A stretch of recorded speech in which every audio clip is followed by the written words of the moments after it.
Hello everyone, welcome back to my channel. Friends, यहाँ पर आप लोगों के लिए एक वैकेंसी आई है BIS यानी कि ब्यूरो ऑफ इंडियन स्टैंडर्ड। ठीक है, ये डिपार्टमेंट ऑफ कंज्यूमर अफेयर्स का डिपार्टमेंट है, जहाँ पर आपको कुछ वैकेंसीज़ देखने को मिलेंगी। अप्रॉक्स 171 के करीब वैकेंसी हैं। तो ये सारे स्टूडेंट अप्लाई कर सकते हैं जिनके पास एक्सपीरियंस है, और जो स्टूडेंट फ्रेशर्स हैं वो दोनों ही इस फॉर्म को अप्लाई कर सकते हैं। तो मैं यहाँ पर जो भी स्टूडेंट अप्लाई करेंगे उसकी एलिजिबिलिटी, क्वालिफ़िकेशन और एज लिमिट क्या होने वाली, और सबसे अच्छी बात है कि इसका एग्ज़ाम पैटर्न जो भी बैंक स्टूडेंट्स हैं उनसे काफ़ी ज़्यादा रिलेट करता है। तो ये जो रिक्रूटमेंट है वो बैंक, रेलवे, SSC सारे स्टूडेंट्स के लिए यूज़फुल होने वाला है। तो चलिए स्टार्ट करते हैं। देखिए, आपकी डिटेल क्या है वैकेंसी की। सबसे पहले आपका जो है वो है असिस्टेंट डायरेक्टर यानी कि एडमिनिस्ट्रेशन एंड फिनेंस। यहाँ पर आपका एक वैकेंसी आया है लीगल में, एक आया आपका फिनेंस में। टोटल ये आपकी वैकेंसीज़ हैं। ठीक है, नेक्स्ट आपका क्या है, 35 ईयर इसके लिए एज लिमिट होनी चाहिए। देखिए, यहाँ पर कुछ वैकेंसीज़ के लिए जो लिमिट है वो 27 ईयर्स से लेकर 35 ईयर्स तक है। यानी आप अगर 27 ईयर्स के हैं तो भी यहाँ पर अप्लाई कर सकते हो, और अगर आप 35 ईयर्स के हैं तो भी अप्लाई कर सकते हैं, क्योंकि यहाँ पर कुछ जो वैकेंसीज़ हैं उनकी एज लिमिट 37 रखी गई है, और कुछ की एज लिमिट 30, कुछ की एज लिमिट 35 रखी गई। ठीक है, तो यहाँ पर नंबर ऑफ वैकेंसीज 2 हैं। यहाँ पर अपर यानी कि आपकी जनरल के लिए ही यहाँ पर वैकेंसी दी गई है। SC ST PWD के लिए यहाँ कोई वैकेंसी नहीं, क्योंकि ये जो आपका ग्रुप A का है उसके लिए यहाँ पर इनको एक्सपीरियंस की रिक्वायर्ड है। तो इस तरीके से आपकी सारी वैकेंसी हैं ग्रुप A, एंड फिर आपका ग्रुप B, ग्रुप C 3 में यहाँ पर डिवाइड किया गया है। ठीक है, तो उसके बाद हम नेक्स्ट में चलते हैं कि आपकी क्वालिफिकेशन क्या है, उसके साथ साथ आपकी वैकेंसीज भी यहाँ पर क्लैरिफाई कर दूंगी। देखिए, यहाँ पर कुछ वैकेंसीज जो आप 30 और 27 वाली अगर लेंगे यानी ग्रुप B वाली, तो ये उन स्टूडेंट्स के लिए है जो एक्सपीरियंस की रिक्वायर्ड नहीं रखते। जैसे आपका असिस्टेंट सेक्शन ऑफिसर हो गया, पर्सनल असिस्टेंट हो गया, जूनियर ट्रांसलेटर हिंदी। यहाँ पर आपकी 17 वैकेंसी है, नेक्स्ट आपकी 16 है, और एक में आपकी एक वैकेंसी है। ग्रुप C में भी यहाँ पर आपके कुछ में एक्सपीरियंस की रिक्वायर्ड नहीं है, जैसे कि library assistant, stenographer, section secretariat assistant and आपका जूनियर सेक्रेटरिस्ट असिस्टेंट। तो इसकी जो एज लिमिट है सबकी 27 है, और अलग अलग सबकी यहाँ पर वैकेंसीज भी रिक्वायर्ड दी गई हैं। नेक्स्ट यहाँ पर इंपॉर्टेंट क्या रहता है, एजुकेशनल क्वालिफिकेशन। तो एजुकेशनल क्वालिफिकेशन, जैसा कि मैं आपको बोल रही हूँ कि असिस्टेंट जो आपकी ग्रुप A की वैकेंसी है वहाँ पर एक्सपीरियंस रिक्वायर्ड है। तो यहाँ पर आपने बैचलर में, लॉ में बैचलर कर रखा हो, ठीक है, तो ही आप इस फॉर्म को अप्लाई कर सकते हैं। और साथ ही साथ आपने जो है एक्सपीरियंस 3 साल का ले रखा हो। स्टेट, सेंटर, यूनियन टेरेटरी कहीं पर भी आपको पब्लिक सेक्टर अंडरटेकिंग का 3 साल का एक्सपीरियंस होना चाहिए।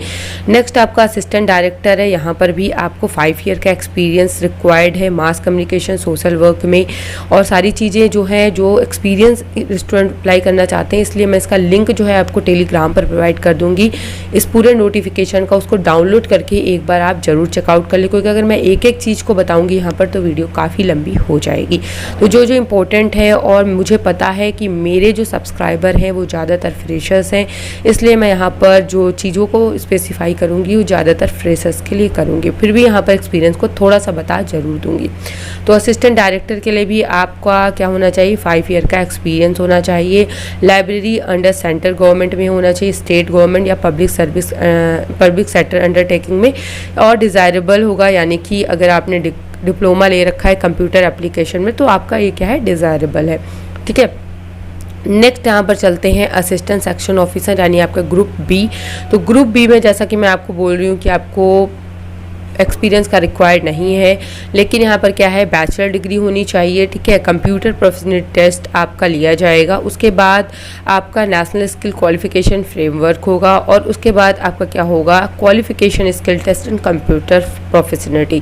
तो ये अगर आपके पास है तो आप ज़रूर इस चीज़ को अप्लाई कर सकते हैं। नेक्स्ट आपको पर्सनल असिस्टेंट है, पर्सनल असिस्टेंट में भी डिग्री होनी चाहिए, उसके साथ आपको क्या होना, कंप्यूटर में आपको प्रोफेशनलिटी टेस्ट, टाइपिंग की रिक्वायर्ड होगी। तो अगर टाइपिंग आपको आती है एंड आप शॉर्ट हैंड से आपने टाइपिंग कर रखी है, हिंदी और इंग्लिश जो भी होता है, तो आप इस फॉर्म को अप्लाई जरूर कर पाएंगे। जूनियर ट्रांसलेटर के लिए मास्टर डिग्री होनी चाहिए। ठीक है, या फिर पोस्ट ग्रेजुएशन आपने कर रखा हो किसी भी रिकॉग्नाइज्ड यूनिवर्सिटी, तो Hindi with English as a subject आपका डिग्री में जो आपने डिग्री ली है उसमें होना चाहिए। इसी तरीके से और करके दिया है, ये होना चाहिए या तो फिर ये होना चाहिए। उसके बाद आपका क्या होना चाहिए, हिंदी और इंग्लिश में डिप्लोमा होने के साथ साथ आपका मतलब इसमें इन्होंने रिक्वायर्ड कर दिया क्योंकि हिंदी और इंग्लिश की जॉब है, इसलिए हिंदी और इंग्लिश जो है आपका हिंदी जो होना चाहिए और इंग्लिश जो होना चाहिए वो आपने जो डिग्री कर रखी है, जो भी आपने ग्रेजुएशन कर रखा है उसमें आपका सब्जेक्ट होना चाहिए, तो ही आप इसको अप्लाई कर पाएंगे। उसके बाद आपका लाइब्रेरी असिस्टेंट है, यहाँ पर आपने लाइब्रेरी साइंस में 3 साल का एक्सपीरियंस ले रखा हो ग्रेजुएशन के साथ साथ, तो आप इसको अप्लाई कर पाएंगे। नेक्स्ट आपका स्टेनोग्राफर, जैसा कि स्टेनोग्राफर है तो स्टेनोग्राफर में आपको शॉर्ट हैंड होना चाहिए। आपका जो भी टाइपिंग टेस्ट है वो यहाँ पर रिक्वायर्ड होगा और आपने बैचलर डिग्री ले रखी हो तो आप इस फॉर्म को अप्लाई कर पाएंगे। नेक्स्ट आपका सीनियर सेक्रेटरी असिस्टेंट में भी यही बात कही गई, बैचलर डिग्री और साथ ही साथ आपका स्किल टेस्ट होगा कंप्यूटर प्रोफेशनलिटी में, और 2000 की डिप्रेशन इन 15 मिनट में आपका वर्ड प्रोसेसिंग टेस्ट होगा। तो ये सारी चीज़ें एक बार जो भी आपने कर रखी हैं एक बार आप नोटिफिकेशन डाउनलोड करके ज़रूर देख लें, इसका लिंक मैं आपको डिस्क्रिप्शन में दे दूंगी। जूनियर सेक्रेटरी असिस्टेंट में भी यही बात इन्होंने टाइपिंग मांग रखी है, तो जो भी स्टूडेंट अगर टाइपिंग में एक्सपर्ट है उन्होंने डिग्री ले रखी है तो आपके लिए ये वैकेंसी खास कर है, आप ज़रूर से ज़रूर इस फॉर्म को अप्लाई करें। नेक्स्ट आपका क्या होगा कि प्रोसेस क्या होगा, प्रोसेस में यही चीज़ है कि देखिए आपका टेस्ट क्या क्या होगा। जो आपका ग्रुप ए है उनमें ऑनलाइन टेस्ट एंड इंटरव्यू होंगे। नेक्स्ट आपके ग्रुप बी वाले जो फॉर्म्स होंगे जैसे कि यहाँ पर सेक्शन ऑफिसर हो गया, पर्सनल असिस्टेंट हो गया, तो इसके लिए आपको क्या होना चाहिए, टाइपिंग टेस्ट की रिक्वायर्ड होगी, साथ में आपका एक ऑनलाइन टेस्ट होगा। तो उसका नीचे आपको दिया हुआ है एग्ज़ाम पैटर्न, वो भी अभी हम डिस्कस करेंगे। नेक्स्ट आपका जो जूनियर ट्रांसलेटर है, लाइब्रेरी स्टैनियो और सीनियर आपका सेक्रेटरी असिस्टेंट यानी ग्रुप सी की जो वैकेंसी है उसमें भी आपका ऑनलाइन टेस्ट होगा, उसके बाद प्रैक्टिकल स्किल टेस्ट होगा, ठीक है। तो ये सारी चीज़ें आपको रिक्वायर्ड रहने वाली हैं। नेक्स्ट आपका क्या होगा, ऑनलाइन टेस्ट होगा, ठीक है, कोई ऑफलाइन टेस्ट नहीं होगा, आपका जो मोड होगा वो ऑनलाइन एग्जाम होगा आपका। नेक्स्ट यहाँ पर स्ट्रक्चर जो होगा आपके ऑनलाइन एग्जाम का वो क्या होगा, देखिए कौन कौन से के लिए होगा। जो आपका ग्रुप ए है उसके लिए ये एग्ज़ाम पैटर्न रहने वाला है। ग्रुप ए के लिए आपका होगा कि एक एग्ज़ाम आपका होगा, उसके बाद इंटरव्यू होगा। तो एक एग्ज़ाम जो होगा उसका पैटर्न रहने वाला है कुछ इस तरीके से कि आपका जनरल इंटेलिजेंस एंड रीजनिंग आएगी 40 क्वेश्चन 40 मार्क्स की, इंग्लिश 40 क्वेश्चन 40 मार्क्स। नेक्स्ट आपका क्वांटिटेटिव एप्टीट्यूड आएगा 20 क्वेश्चन 20 मार्क्स। और जो भी आपने जिसमें भी फिनेंस में, लीगल में, लॉ में, मार्केटिंग में, जर्नलिज्म में, साइंटिस्ट में, एडवर्टाइजिंग में या फिर लाइब्रेरी में जिसमें भी आपने डिग्री ले रखी है वो आपका 50 क्वेश्चन 50 मार्क्स के आएंगे।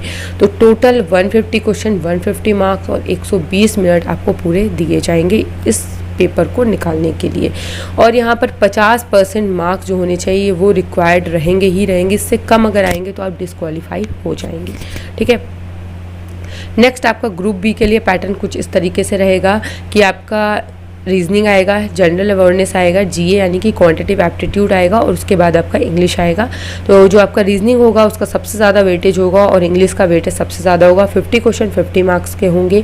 आपका जीए 25 क्वेश्चन 25 मार्क्स के, आपका जो क्वांटिटेटिव एप्टीट्यूड होगा 25 क्वेश्चन 25 मार्क्स के और इंग्लिश का वेटेज 50 क्वेश्चन 50 मार्क्स होगा। 120 मिनट आपको दिए जाएंगे, 150 क्वेश्चन आपको करने होंगे और 150 मार्क्स आपको यहाँ पर भी दिए जाएंगे।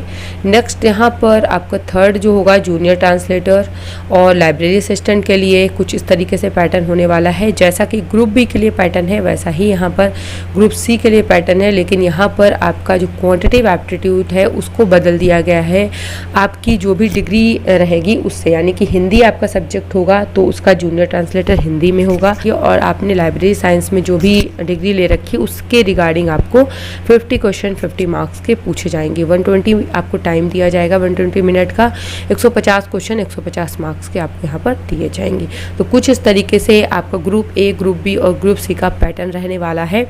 लेकिन देखिए ये बैंकिंग एक्सपायरेंट के लिए बहुत इंपॉर्टेंट एग्ज़ाम रहने वाला है। अगर वो यहाँ पर इन्होंने टाइपिंग कर रखी है और उनके पास है तो इस फॉर्म को ज़रूर अप्लाई कर लें, क्योंकि देखिए जो भी बैंकिंग स्टूडेंट्स होंगे उनके लिए ये क्यों इम्पोर्टेंट है, क्योंकि इसका जो सिलेबस है और एग्ज़ाम पैटर्न है वो काफ़ी हद तक उनके लिए सेम रहने वाला है, कुछ यहाँ पर चेंज नहीं होने वाला। लेकिन अप्लाई एसएससी और रेलवे जो भी स्टूडेंट अप्लाई करते हैं वो सारे स्टूडेंट अगर आपके पास टाइपिंग टेस्ट की नॉलेज है तो आप ज़रूर से ज़रूर इस फॉर्म को अप्लाई करें, क्योंकि क्योंकि ये बहुत अच्छी है और दूसरी बात सेंट्रल गवर्नमेंट की ये जॉब है, तो अगर लग जाती है तो आप इस चीज़ के लिए बहुत ज़्यादा बेनिफिट रहेंगे। नेक्स्ट यहाँ पर इंपॉर्टेंट होगी आपकी अपर एज रिलैक्सेशन। तो SC/ST हैं तो 5 साल का, OBC है तो 3 साल का। इस तरीके से जो भी कैटेगरी जाएंगे उनको अलग अलग एज रिलैक्सेशन यहाँ पर प्रोवाइड किया जाएगा। एग्जामिनेशन सेंटर हैं, हर एक जगह के अलग अलग सेंटर यहाँ पर प्रोवाइड किए गए हैं। देखिए स्क्रॉल करती जा रही हूँ, आप एक बार देख सकते हैं। उसके बाद आपको अप्लाई कैसे करना है, देखिए ये आपका ऑनलाइन मोड में फॉर्म अप्लाई होगा और आपको फ़ी भी ऑनलाइन मोड में अप्लाई करनी होगी। डिटेल्ड गाइडेंस प्रोसेसर क्या हो, एप्लीकेशन रजिस्टर करना है, उसके बाद सेकंड नंबर पर पेमेंट करनी है और थर्ड नंबर पर आपको लगानी है अपनी photographs and signature, scan and upload. यानी जैसे कि आप बैंक का फॉर्म भरते हैं वैसे ही आपको ये वाला भी फॉर्म भरना है। ठीक है, 5 सितंबर से आपका फॉर्म स्टार्ट हो चुका है, यानी कल से आपका फॉर्म स्टार्ट हो चुका है और 26 सितंबर तक इसका जो अप्लाई करने का मोड ओपन रहेगा। तो इससे पहले आप इस फॉर्म को अप्लाई कर लें। फ़ी क्या रहने वाली है, तो देखिए जो फ़ी होगी आपकी वो 800 रुपीज़ रहेगी। किसके लिए, ग्रुप ए के लिए। ठीक है, ग्रुप ए का अगर आप फॉर्म अप्लाई करते हैं तो आपकी 800 फ़ी रहेगी और जो भी आप जिस भी ग्रुप बी और ग्रुप सी को अप्लाई करते हैं, जो फ्रेशर्स स्टूडेंट है वो ग्रुप बी और सी को अप्लाई करेंगे उनके लिए 500 रुपीज़ फ़ी रहेगी। No fee would be SC/ST, PWD, women and BIS serving employees के लिए नो फ़ी, यानी कोई फ़ी नहीं है। तो अच्छी बात है कि यहाँ पर SC/ST, PWD और जो वुमेन कैंडिडेट्स हैं उनके लिए यहाँ पर 0 रुपीज़ फ़ी है, यानी कोई फ़ी नहीं है। Just apply and upload your photos and जो भी इसका प्रोसीजर है वो अप्लाई करके अपना अपलोड करें, काम ख़त्म आपका। और जो भी जनरल कैटेगरी के स्टूडेंट हैं उनको यहाँ पर 500 रुपीज़ पे करनी पड़ेगी, ओनली फॉर बॉयज़। ठीक है, जनरल कैटेगरी की गर्ल्स के लिए भी कोई यहाँ पर फ़ी नहीं है। तो आई होप ये चीज़ आपके लिए इंपॉर्टेंट ज़रूर रही होगी। तो यहाँ पर काफ़ी स्टूडेंट इस फॉर्म के अप्लाई कर पाएंगे क्योंकि फ़ी आपकी निल है और जो भी फ़ी है वो मेरे ख्याल से 500 रुपीज़ है, तो ज़्यादा भी नहीं है। अगर आप एलिजिबल हैं तो ज़रूर से ज़रूर अप्लाई करें।